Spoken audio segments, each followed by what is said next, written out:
আপনারা অবগত আছেন যে বরিশালের মানুষের উন্নয়নের ভাবনা নিয়ে বরিশাল বিভাগ উন্নয়ন ও স্বার্থ সংরক্ষণ কমিটি বিভিন্ন দাবি দেওয়া নিয়ে ২০০০ সাল থেকে বরিশালের মানুষের পক্ষে কথা বলে যাচ্ছে।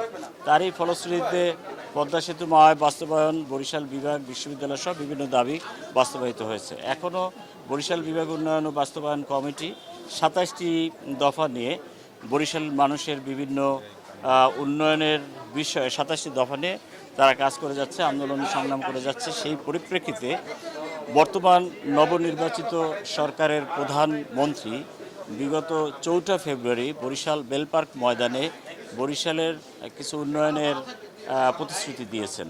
আমরা মনে করি ৬ লেন ভোলা বরিশাল সেতু, ভোলার গ্যাস বরিশালে, বরিশাল মেডিকেল কলেজ সহ বিভিন্ন বিষয়ে তিনি স্লোমোটো নিজের থেকেই কিছু প্রতিশ্রুতি দিয়েছেন।